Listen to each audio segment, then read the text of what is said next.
जब मैं अभी एक इंस्टाग्राम पे रील देख रहा था जिस पे एक लेडी समझा रही थी कि कैसे आदमी को औरत के इमोशन समझने चाहिए, आदमी को खुद कैसे एक्सप्रेस करना चाहिए कि औरत को सेफ फील हो और औरत को भी ये फील हो कि ये कमज़ोर नहीं है आदमी, ठीक है।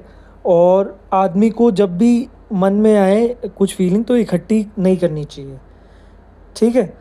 तो मतलब ये सारी चीज़ें वो बता रही थी कि कैसे हो। तो एक कमेंट था कि भाई, एक बंदे ने कमेंट कर रखा था कि तो क्या आदमी क्या यही पूरी ज़िंदगी सोचता रहे कि औरतों को कैसे फ़ील कराना चाहिए, औरतों के बारे में समझता ही रहे पूरी ज़िंदगी।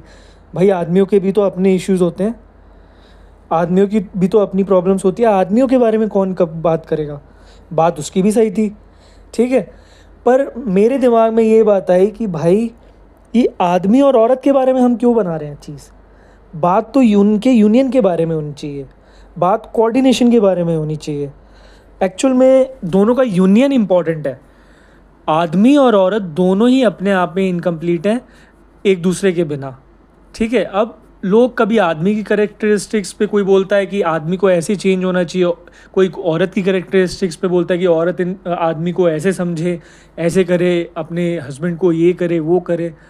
भाई, तुम ये नहीं समझ रहे हो कि कॉम्प्लीमेंट्री होनी चाहिए रिलेशनशिप में, कोई किसी भी रिलेशनशिप में चीज़ें।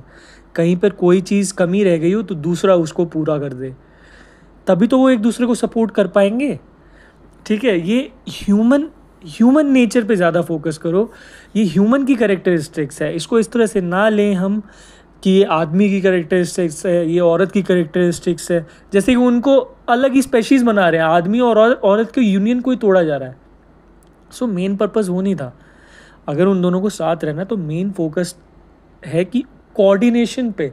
अपने पार्टनर को ऐसे समझो, चाहे वो मेल हो या फीमेल हो, कि भाई उसकी क्या नीड है और तुम क्या प्रोवाइड कर सकते हो, ठीक है। You don't have to suffer, तुम्हें झेलना नहीं है किसी को, ठीक है। बट यू शुड नो कि if you want to be there in the relationship and you want it to be working for a long time, you have to coordinate, ठीक है। You have to take something, you have to give something, ठीक है। ये सारी चीज़ें होनी चाहिए, तब तो जाके आपका relationship फलेगा फूलेगा।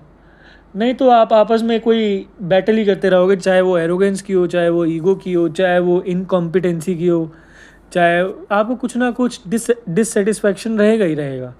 Like if your mind is not towards coordinating with your partner. So that was it guys.